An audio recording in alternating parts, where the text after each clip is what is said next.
push into 4 p.m. Not a lot's happened. The French start marshalling Vendôme here, but the artillery is pushing them back. You can see a disordered unit, whatever. D'Erlon hasn't yet positioned himself. The Guard is putting their artillery up, but they're on kind of a delay of at least another turn. And, well, that's a turn before their 1 turn delay. So, they'll be able to move in 2 more turns or whatever. And that's going to kind of trigger the action with Vendôme if he's still around. The English trying to rally their forces. You can see they've got this nice little crescent or whatever that they hope to hold as well as they can. Over here, the WAV map is done. I actually had VlE stacked on top of a French unit for some reason. I guess all of the Prussians have been destroyed, which makes sense because every single mark is eaten up on his corps. Mouton and Girard, mostly off the map. They'll be coming in at what, like, looks like 6:30. And then there's a few more that'll be coming in, I guess at 7. This unit is left behind, and, you know, we're just using the map as a way to mark when those guys are going to leave the map. But essentially we can clean that up. It doesn't serve any purpose. And they'll be coming in again from here, from the WAV section. There's no real reason to believe that they're going to be able to get into the battle, but whatever. I guess that's about it. Oh, one thing I wanted to show, because I'm going to clean the Prussians up because I think they're out of the game completely at this point. These are our losses. You can see the French have taken, in this day, about as many losses as either the Brits or Prussians have. And so they're doing a pretty good job, I would say. Of 4 p.m. and we're pretty much down to my normal table configuration now with some, ancillary stuff over here, but down to 2 maps on the one big table. D'Erlon's starting to move forward, getting prepared for his attack. Over here, Vendôme, especially, is getting chewed up. The British actually have a slight artillery superiority because this Guards artillery has taken enough hits that they're essentially, able to combine a couple of these and then this one on its own and basically get a chance to shoot at a 1 in 6 shot. Whereas the Brits have a little bit better than that. That's beginning to tell with a couple of units disordered back here. Meanwhile, the English are rectifying their own line a little bit. A unit gets pushed back, they slide another one in place. There's some fatigue cost to that potentially. Not in that particular case, but Wellington bringing forces forward has actually cost us some fatigue. It kind of looks like it may end up as a draw. At first it looked like, geez, the Brits are going to get mauled. There's just so much of a breakthrough. But they've formed a pretty decent defensive line. The only real worry is here in the center, facing the old Guard. There's a couple of kind of questionable Dutch and German units that if I can get some real units up there, this may hold a little better. But until that's the case, we're in some danger of the whole line just collapsing at the center. Things aren't great over on this side either.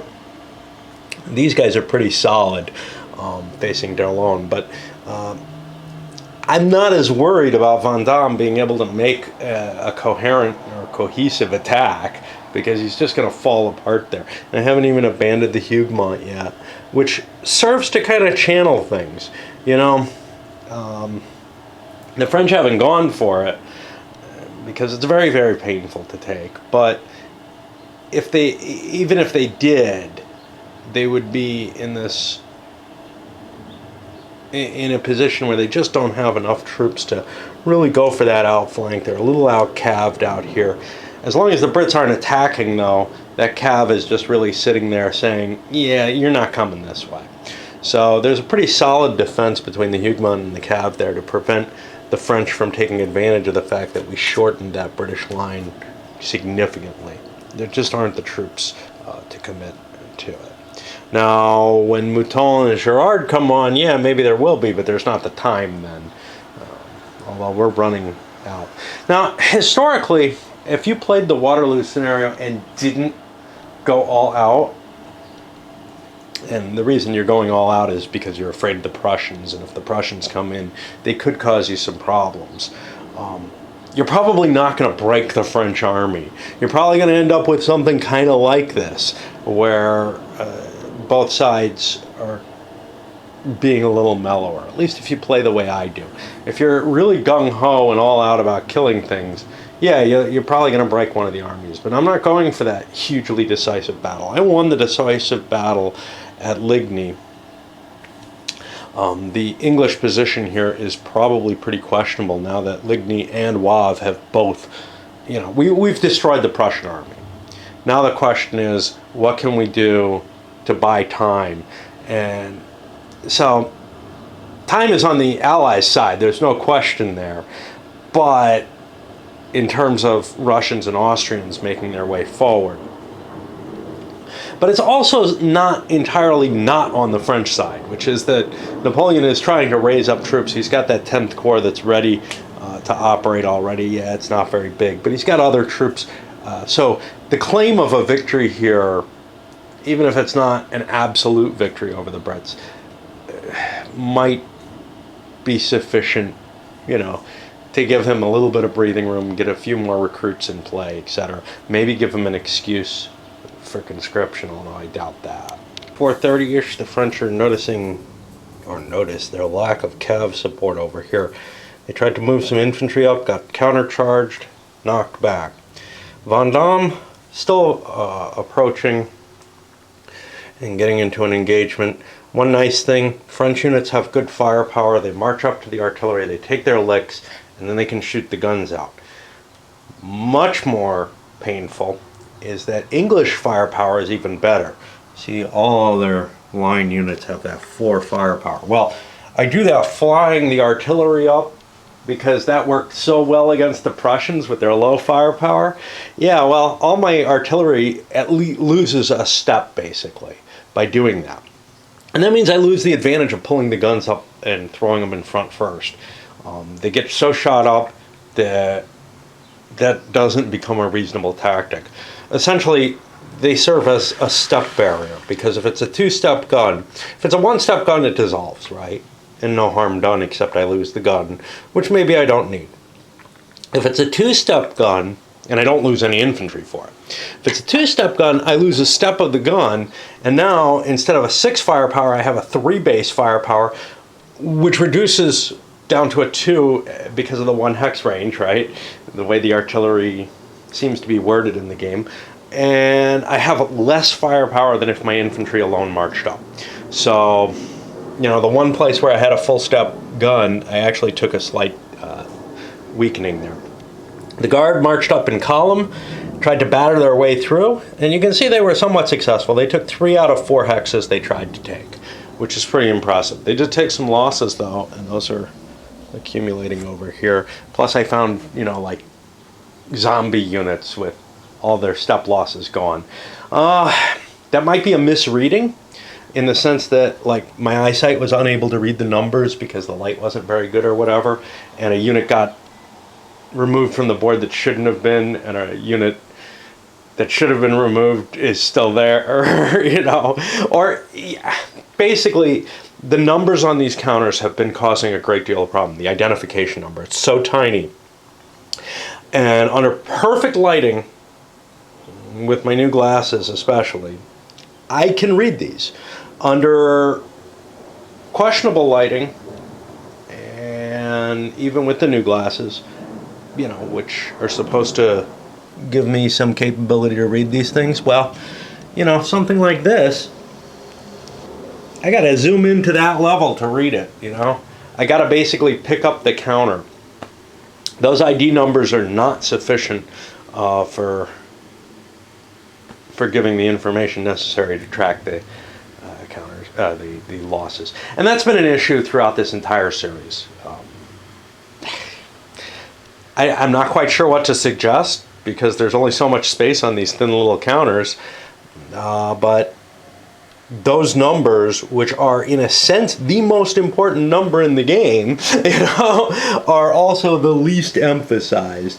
If you look, all the ratings on the counters, there's no way around this except by using the demoralization counters as some kind of numerical loss check, which you could do, but and they suggest that as one option. But that's too many uses for one set of counters, and in some of the games we've already seen those counters running out. Not in this one, even with everything deployed at Ligny and Cadabra, we still didn't see a problem, and there are plenty of numerical counters in this particular one. In all of the other games of the series that I've seen, though, there have been too few numerical counters to even handle just disorders, much less anything else. And the English line reforms just a little behind. Shoved back by the guard, okay, but, we got some extended units out here, but they're providing some additional fire support. They're just going to wither away. Trying to extract a unit like that is more deadly to it than standing and fighting, really. I mean, the problem is, if this tries to extract, it gets shot at anyway, and then maybe disorders and wrecks things in front. At least this way I get a shot in, actually two, because I'm able to get my skirmishers up against the artillery there. The French assault continues. Kellerman launched cav attacks here, partially successful, drove some of the British cav away, didn't clear the area completely. On the other side, Extermans launched a cav attack. One unit formed square, another unit did not, and is disordered from that. The attack went through against the non-square unit, drove it back. We voluntarily withdrew, blowing the cav, succeeded in the rally check. The guard continues its punch forward. Again, mixed results. I've got some units that are really kind of weak going against heavier stuff. Shit. Up here, which is... got repulsed at losses, but elsewhere you can see the French are making some ground. I forgot to bring Druid up. I got food cooking, and I gotta run and go eat. But yeah, so sometimes I'm not thinking as carefully as I should be, and this should be marked with a post-charge marker because it did rally, but usually I just put the blown marker on and assume it's not going to rally. Well, in this case, I remembered to put it 2 turns behind, so it did get a chance to rally. So the English fill in their line again and drive some guardsmen away, actually, with some rear fire and such not. What we're seeing here is something that, one of the things that I really like about this system, which is it's one of the few game systems out there on the tactical level that really, really rewards maintaining a reserve.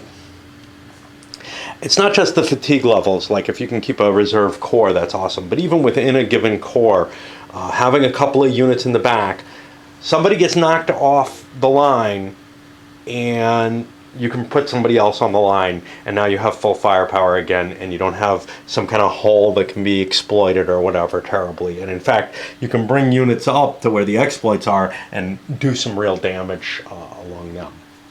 Most tactical systems seem to be, hey, you throw your lines together, a line breaks, it bounces back, and then it gets a rally immediately, and you can basically drop your line back a couple of hexes. Here, because of the time delay on the disorganization recovery from that, and also the simple fact that, hey, you can only have so much frontage firing anyway, so you don't really need a really thick line.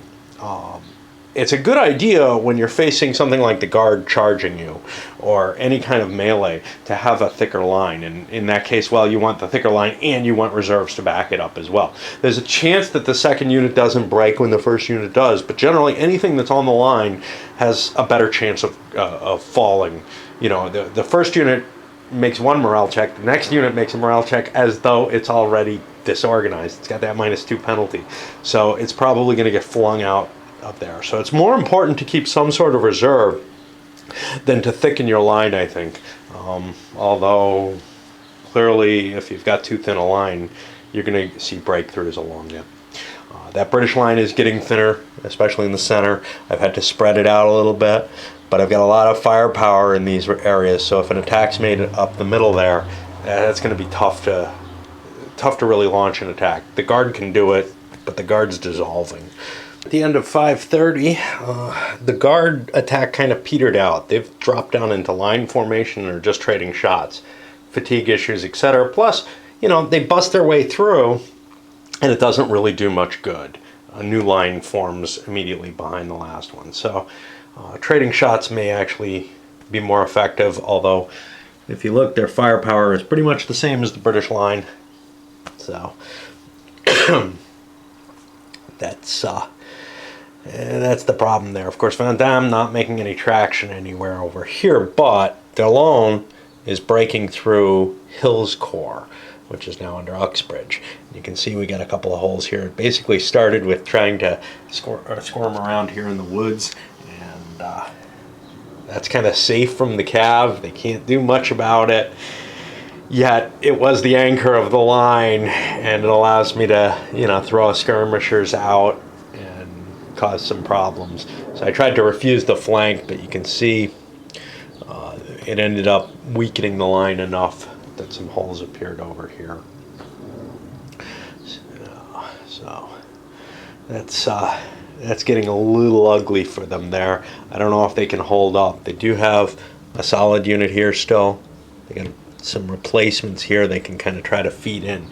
Those are Wellington's reserve, but you know, everything's so tightly packed that I'm not too disturbed with like not maintaining, you know, everything in proper line order in terms of units.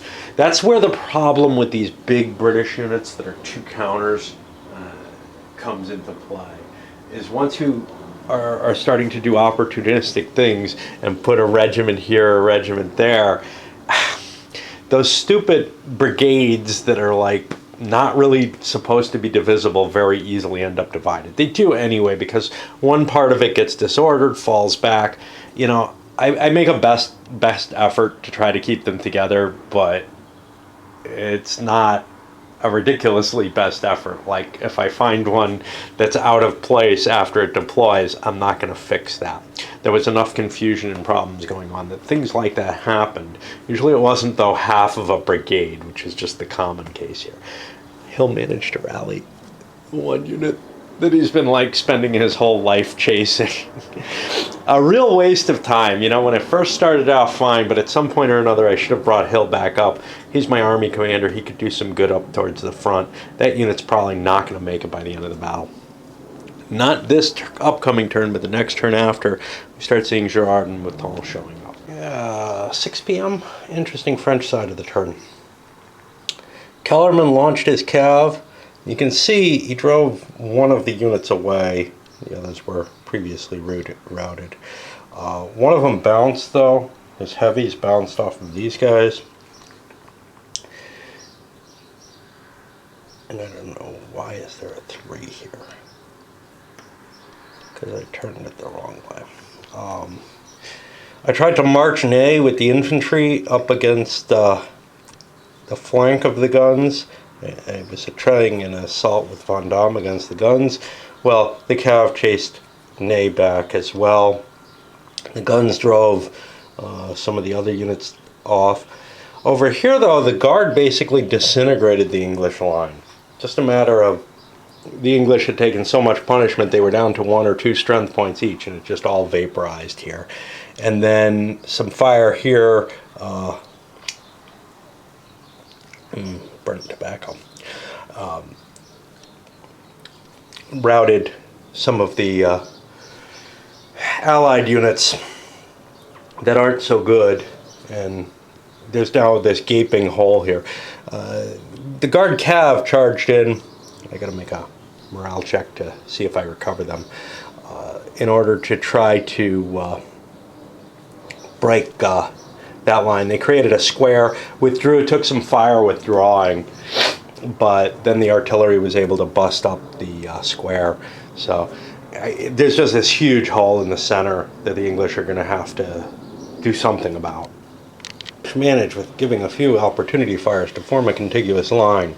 However, it's no longer anchored in the woods. I've got a huge cav force over here, but the problem is there's a big French cav force too. So if I can whittle away the line just a little bit, the cav can come charging through, avoiding the infantry on the flank. And alternatively, even if I can't, I can threaten the infantry, turn it into a square, and then pull back.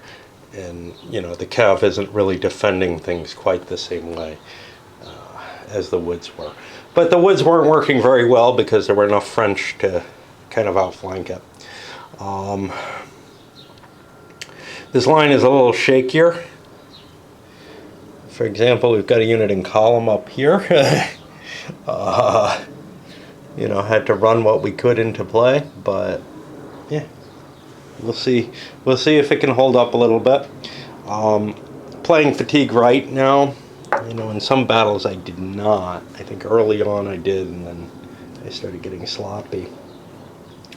You're able to kind of do a little bit of repositioning without costing you fatigue. You don't recover any fatigue for it, so it's, you know, still a significant swing, but especially since if you're, you know, out of fire range, you recover 2 fatigue.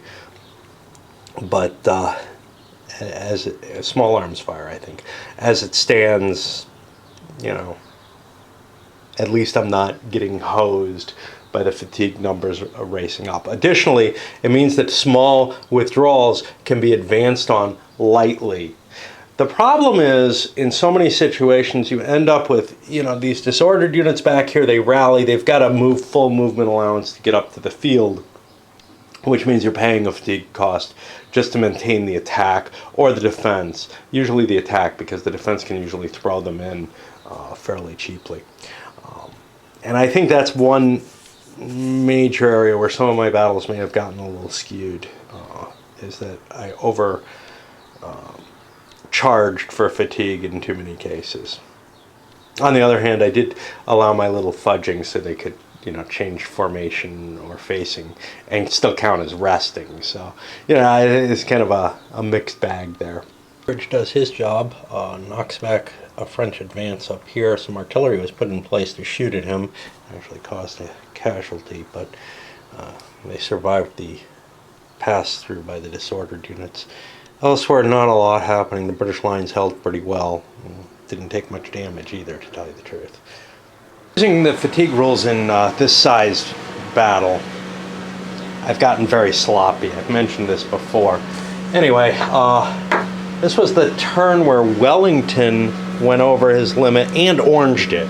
And those I'm actually, maybe they were over before if you count the disordered units, but I've stopped counting them simply because, man, it's just too hard with the amount of troops. Although down to 1 map, or 2 maps as the case is, but 1 battlefield, it probably would be possible. It's just there's so many markings on so many things. There's units that are missing now.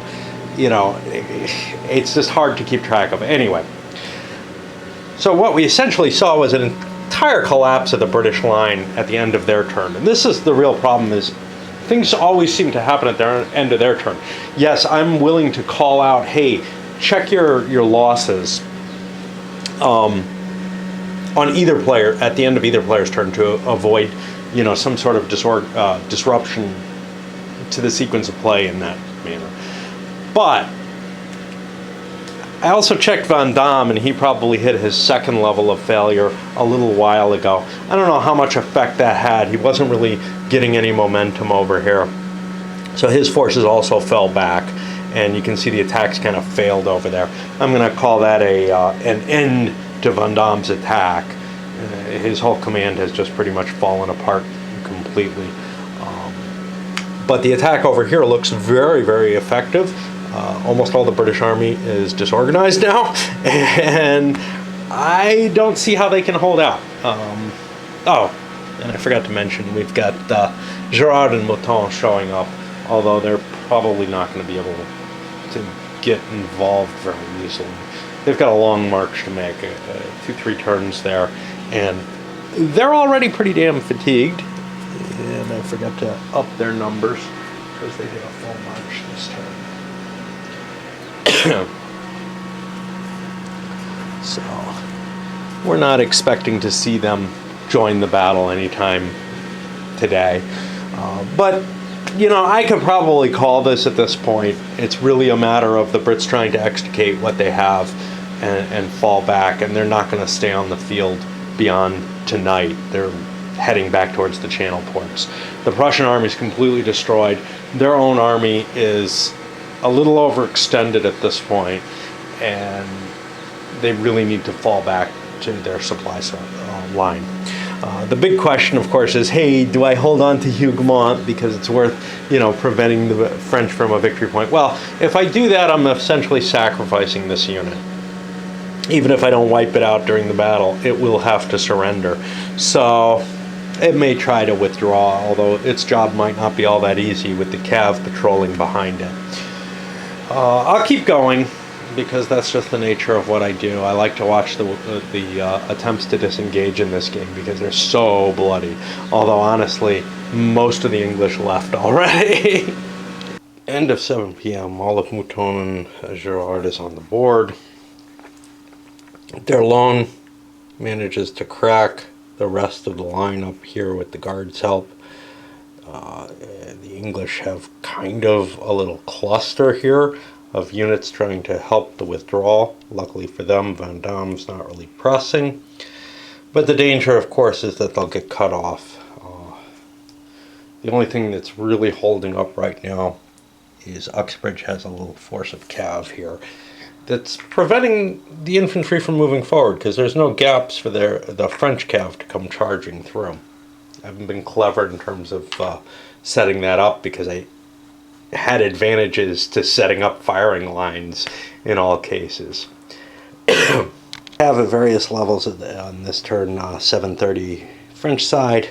Kellerman launched an attack, tried to beat these guys back, again got bounced off by their countercharge. The Guard Cav came streaming through here, picked on some of the disordered units, and basically knocked them out of the game. Either destroyed or, like this guy, running for the hills. And there's so much running, the British are just not going to be able to recover their forces. The French Guard infantry marched forward and pushed aside anything in its way. D'Erlon took the turn to shift and give a little bit of room for Grouchy's Cav to maybe challenge this Cav. There's just trying to push through with infantry against the Cav is just too hopeless. Even if I allowed the infantry to form squares, in which case, yes, they would gain ground.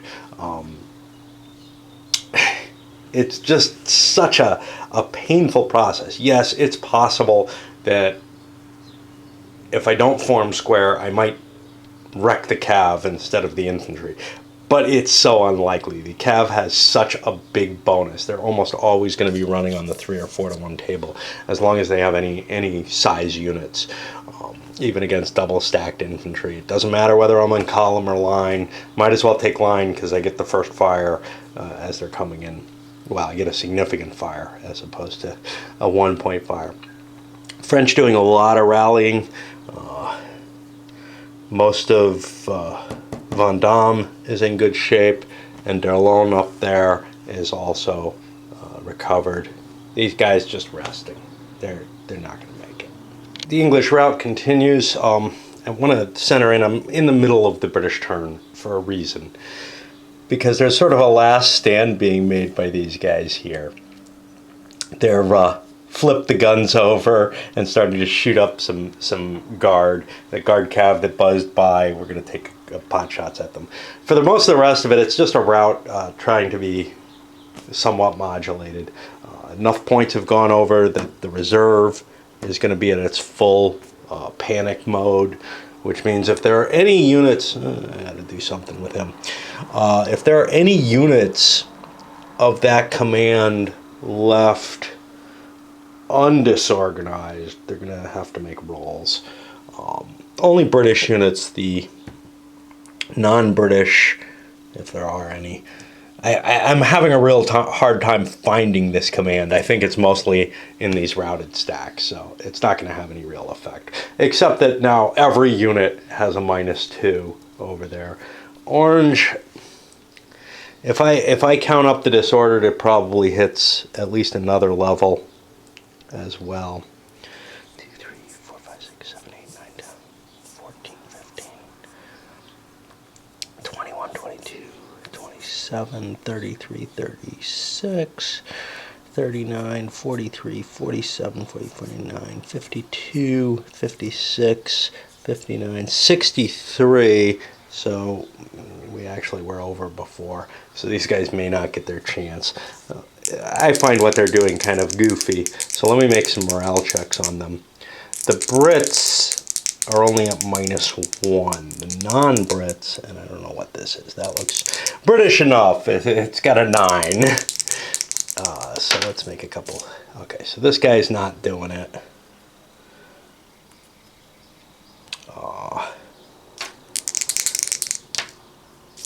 This guy's not doing it. And that thing is at -2 and is almost certainly. Yeah. Okay, so those are all going to withdraw one way or another. I'll figure out where they actually went. Because that was really kind of a hard to believe situation, but not completely out of the realm of possibility. You know, a couple of regiments just or brigades just turning their guns and saying, you know, let's do what we can here. Sell ourselves dear because we're not getting out alive. All right, 8 p.m. Grouchy drives away Uxbridge's cav. Grouchy's got heavier cav. Uxbridge only had really lights in the way. Even with countercharges and such not, the heavies showed their mettle. And with that channel open, I was able to get through. Also able to launch an attack on some infantry, which formed up into square. Delone came marching forward, and very light fire coming from the infantry square drove him away. The guard moving forward didn't do much here, but you can see the British Army doesn't exist. I mean, not as a formed unit anymore, really. Much of it's routing, the rest is disorganized.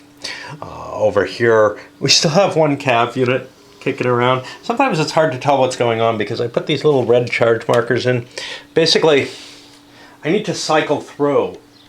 So if I'm making charges in a turn, I need to pull the proper color charge markers. Well, that confuses things if I've got charge markers from the last turn, but those units can't charge. So what I do is I replace them with, you know, the other color or whatever to remind me when things get complicated, as they are here, where I have charges going on in different areas. Anyway, I got confused, thought this was a British unit, and the French guard went and charged it. Now,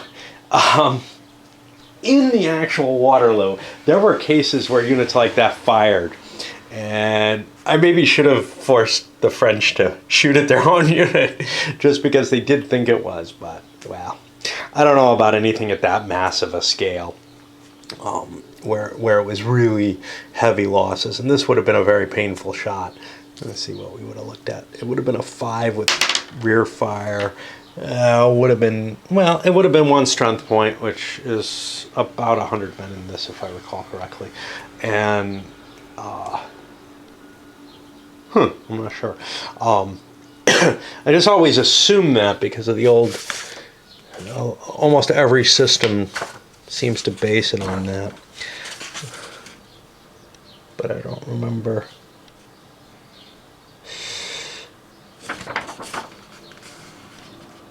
It's so hard to find things in this just because, about 300 men. So that's quite a few to wipe out in a single shot like that. I doubt that enough sustained fire would have been going on, a half-hour's fire or whatever, to account for that kind of loss.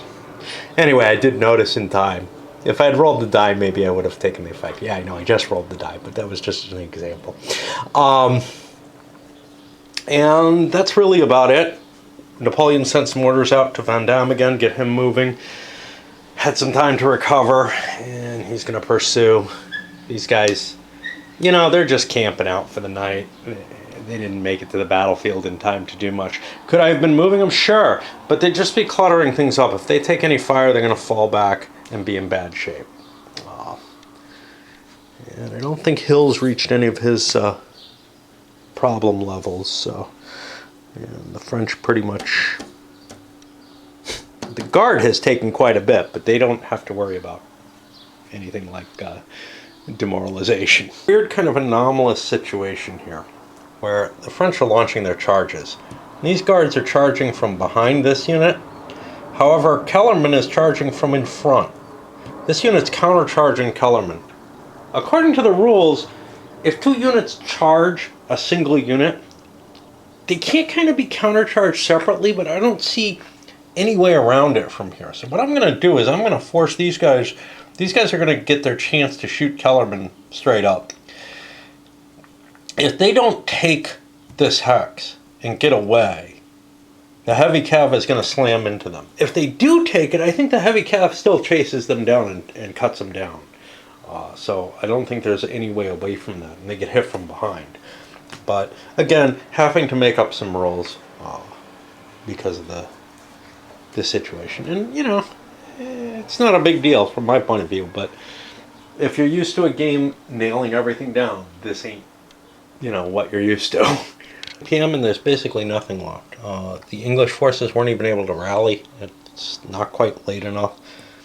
Turn 2 was here. This is turn 3 on the charts, so they didn't get any die rolls there. Everything's gone except for their disordered stuff. Most of their routed stuff's left the map marked down here. I probably have some checks. Honestly, I don't know how much value there is to continuing on, except I don't know how much harm there is to it either. So, being the completionist that I am, I will keep pushing forward with those Guard and see if they can, you know, hurt some more Brits. I do have to count uphill. Doesn't look like he's wiped out. I'm wondering, though, how much of this isn't here and how much of it shouldn't, you know, because I think Hill's entire command is pretty much wiped out. So these are probably units that don't actually exist. Uxbridge, 4, 8, 9, 10, 11, 12, 13, 14, 15, 16, 22, 27, 28, 29, 30, 33. Sounds to me like we got some checks there. We're at level 1 for the English and level 2 if there are any non-English, but I don't think there are any non-English. They're unrouted. What is 23? 23 is part of Hill's command, and like I said, I'm going to make a morale check for that as well, just because I think these numbers are wrong. I think these numbers include units that didn't historically make it to Waterloo, and that I didn't include in this battle.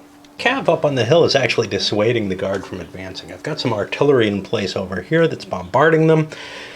We have some of Delon moving up, some skirmishing in the woods, but for the most part, this battle is over, right? I mean, it was over a while ago, but it's at the point where the French aren't really even advancing anymore. Although I am pulling Vendôme and Real up into position up here, it doesn't mean much.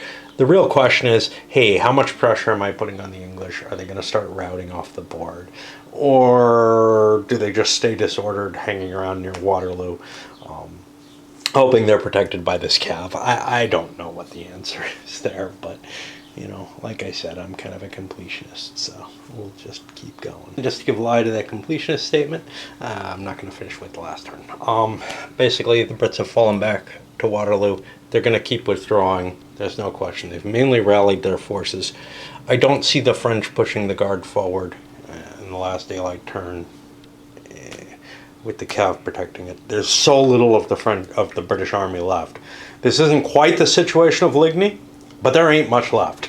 And the French have won a massive victory across all 3 battlefields, really. Well, 4 battlefields. Quatre-Bras fought to kind of a draw, but the net result over here is an absolute victory. And Ligny and Wavre were both, you know, the entire Prussian army was wiped out. If we look at the sheets, and remember, the French have been able to kind of be calmer. So they've been able to recover some of their units. They've taken some significant losses. You can see Real is just gone, right? And the guard is pretty damn chewed up. But there's enough here that there's no way that the remnants of the Anglo-Dutch army, not just what's here, but what's off map, you know, units like Hill's rest of his corps here, aren't really going to be able to stop things. They might be able to pull back and take defensive positions, undertake sieges, you know, defenses inside any of the channel ports. Looking to see if I have the Prussian attack sheet here, combat sheet. I mean, it's somewhere. I don't know. There's not much to show there. It's all dead, you know. Yeah, I don't know. I don't know where I buried it. It's got to be kicking around somewhere, but I don't know where. Anyway, I think I'm going to come back for a few minutes on this video of a rapid review, just so you can see my pretty face or whatever it is. Oh, here they are. Here are the Prussians. There we go. Yeah. So, I mean, everything's gone. Their entire army is present in the game, and every single box is marked off because every unit was destroyed. So, there you have Waterloo if France wins.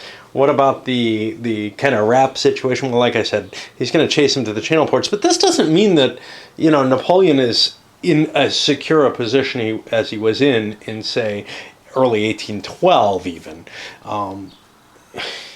He's got a hard job ahead of him. This victory does not guarantee that Austria and Russia are going to withdraw from the war. It does add to his mystique, though, and it probably improves his position at home so that, you know, maybe he can't institute conscription again, but maybe he starts getting more recruits in. And it shows the whole world, hey, maybe a negotiated peace is possible, which is really what Napoleon wants at this point. Although, of course, you don't know where he goes from there. You know, in 5 years, he might be back out marching across the Rhine again, right? All right. So like I said, I'll come back for a little bit of a review segment. Not that my thoughts have changed much on this system, but because this particular thing with the four different battles and 6 maps and whatever is really an impressive undertaking overall. And I think that there's some specifics to it that are worth highlighting. Probably should have done the same kind of thing with Embrace an Angry Wind, which I think is particularly interesting for a CWB game. In particular, I'm interested of the disjointed maps. You know, there's basically 1, 2, 3 pieces to this map. Ligny and Cadabra combine into, you know, one combined map. Cleaning up, I realized, you know, I did a post-mortem on the situation without worrying about the victory points. But why don't we take a look at what the victory points are for this sucker? Because it's kind of an interesting circumstance. So let's see what we have. So the French have Papillat and Fichemont. I mean, basically they have everything down here. That's these guys. They have Placenol, La Haisson, Hougoumont, and I don't know about Brain-l'Eude, where that is. So Placenol, Hougoumont, La Haisson. Yeah, the last one's over here, this town. That counts for 1 point each. Okay, so 1, 2, 3, 4, I guess. I'm not sure if that's supposed to be 4 points or 1 point for the whole pile. Waterloo, still in British hands, probably not to last. They get a point for that, I'd say. Although, I don't know, maybe it's 3 points for all 3 hexes when there's 4. I don't know. Okay. The entry hex to the road to Brussels, definitely still British controlled. Hey, that's 3 more points. I think however you want to score those other 2, the Brits are ahead by about 3 at this point. Okay, so now this is for both players get these, so they get 1 point, both players get 1 point for each Anglo-Allied demoralized corps. Okay, obviously a typo there, but what we have is, let's see, and then another point for the second level, the desperate corps level. I don't know what that's supposed to mean, because later the French get points for demoralizing Anglo-Allied corps and desperate level. Okay, so I would say we're at 6, and I don't know for Hill because we don't have the Waterloo specific chart for that, but it's probably, say, 8 points for the French there. Prussian demoralized corps, well, the one over at Wavre, if you count it as coming in, hey, that counts as another point, I guess, or 2 points. But all the prior stuff that happened at Ligny, that's kind of hard to assess.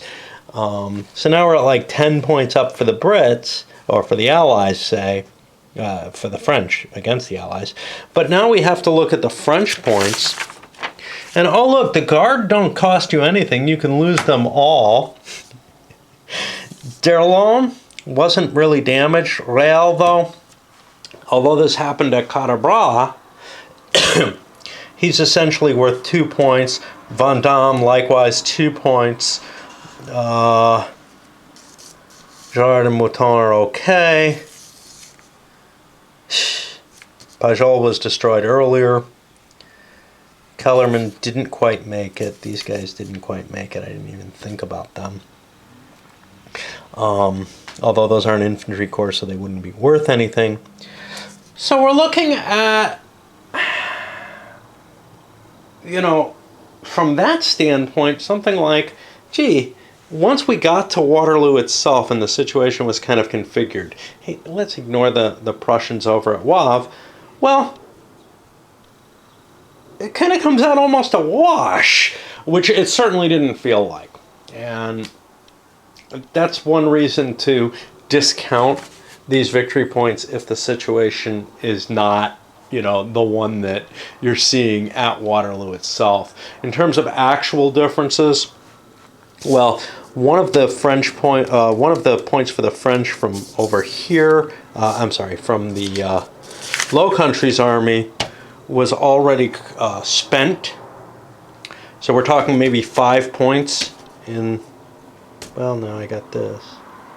So 2, 3, say 6 points for the Allies. Over here,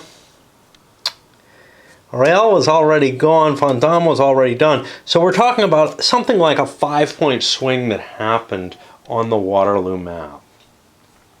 Largely because the French had better numbers.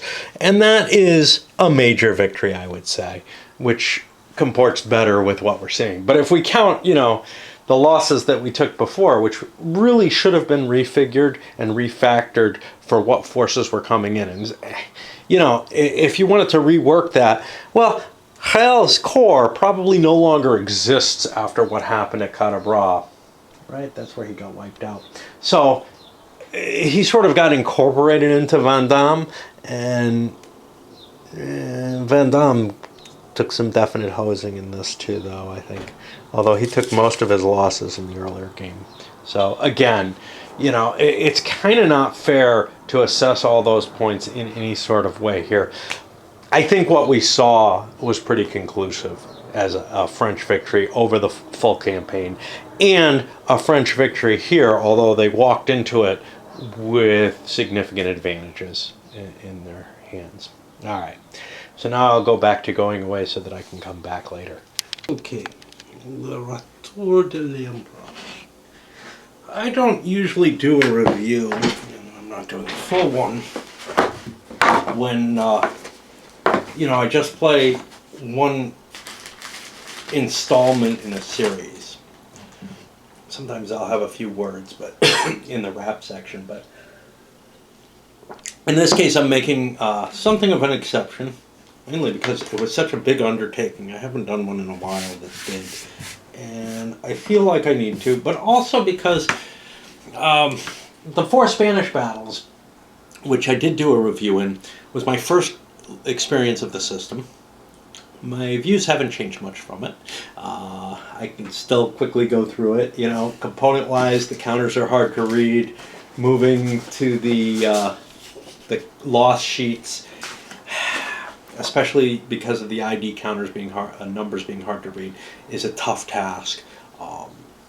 The system is not nailed down completely, which is to say, you've got to make some interpretations, especially when it comes to specific scenarios, trying to match this particular one all together.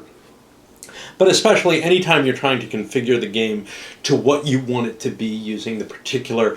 They're called advanced rules rather than optional rules, but they're basically a bunch of options you can throw in or not use as you wish. But if you try to configure them to your own tastes, if it doesn't match the exact configuration that the designer came up with for the game, for the particular scenario he had,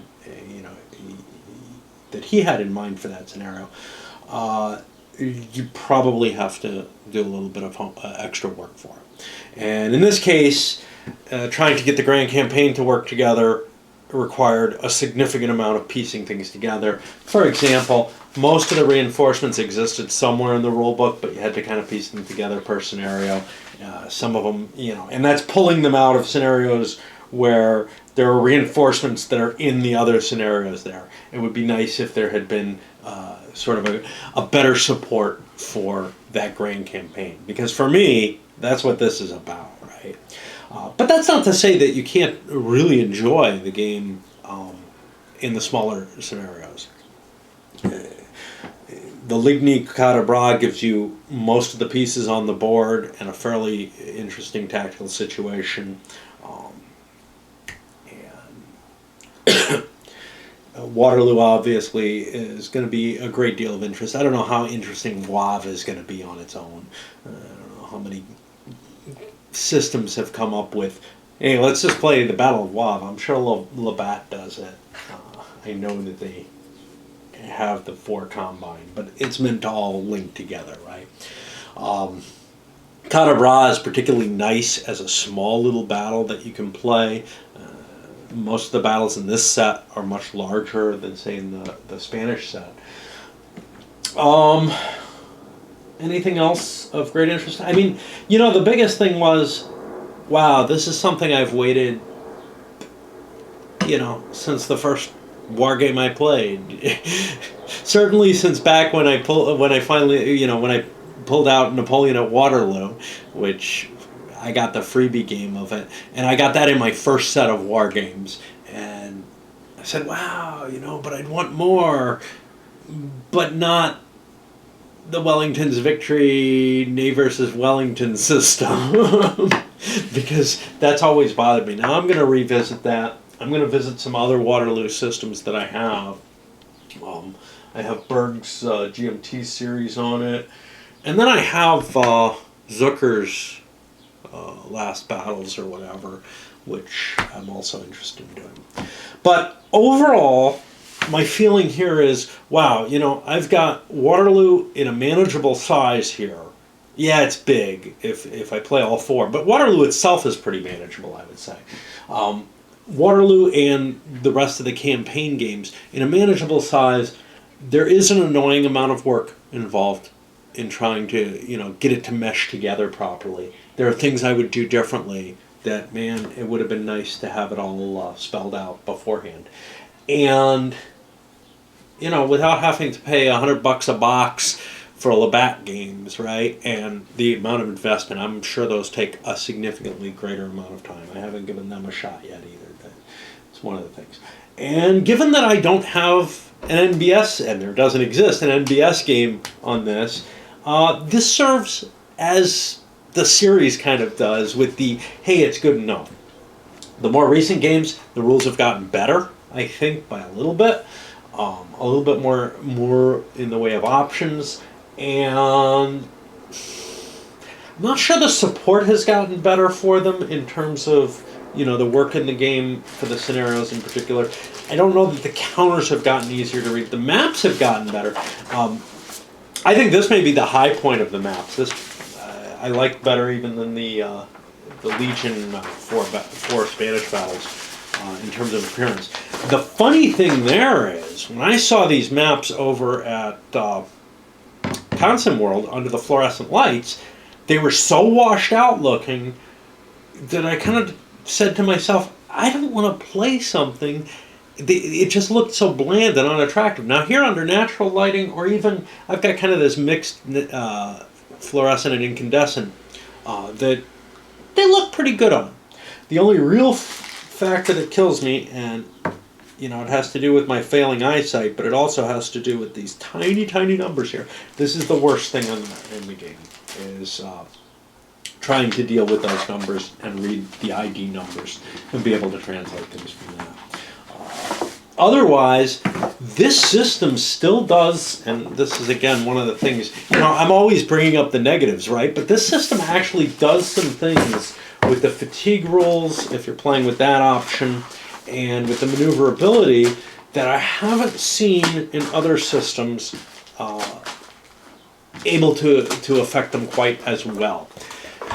Maneuverability, I still have an iffy thing with, maybe it's a little too harsh on dealing with the maneuvers and formations, but that's more the Labatt and Minis tradition than what I'm used to in other games, so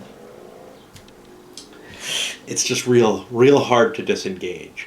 But I'm getting a better feel for how to do it, and the fatigue system does allow you to break the enemy attack and prevent it from being able to keep pressure on you, so you can hold out long enough that then when their attack fails, maybe you can get away a little bit more safely and they can't pursue you quite as hard.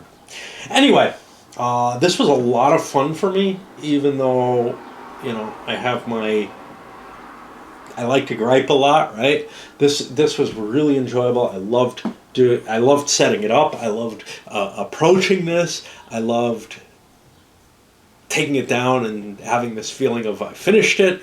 And in between, there were some really great moments. There were some times where it got kind of tedious, and that's just the nature of these bigger games, really. But it's something that if you don't experience the bigger games, you probably want to try one at least once or twice to get that feeling, because it's something you just, you don't get with your 2-3 hour games. You just don't get it. And you don't get it with your 6 or 8 hour games. There's something very different when you set something up that really impacts your life like something like this does. Anyway, if there's anything in this series that I would recommend, it's this one, actually.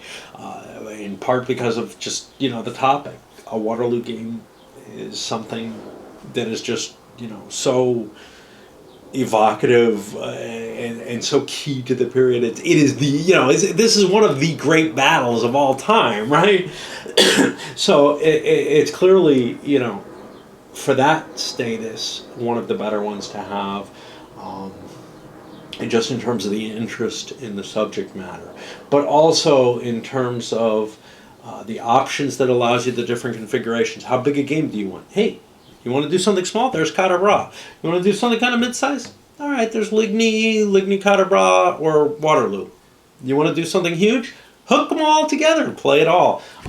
Even though there's going to be a little bit extra effort involved in getting that to work for you. But, honestly, getting this system to work for you requires a little bit of effort unless you just play the basic configuration, which I don't think captures everything as well as the full book does. Anyway, I'll definitely be keeping my eye out for more things in the series. I'm not sure I'll buy everything that ever comes out. For example, I know there's an Austerlitz one from AWE. I'm probably not going to try to hunt that down for a number of reasons. But, something like Borodino at this level of detail, this is right now going to be my go-to system for Napoleonics as long as he keeps putting stuff out, and unless I find that, oh yeah, Labatt's better for me, you know, right? But I can't think of anything else. I don't think that's likely. I think Labatt's going to be a little bit too much for my taste, given how I felt about the BAR. At least for the big battles, right? You know, this works at a level that feels, even though it's regimental, that feels closer to the NBS series in terms of the amount of effort and work that you have to put into it. And there's some really nice things.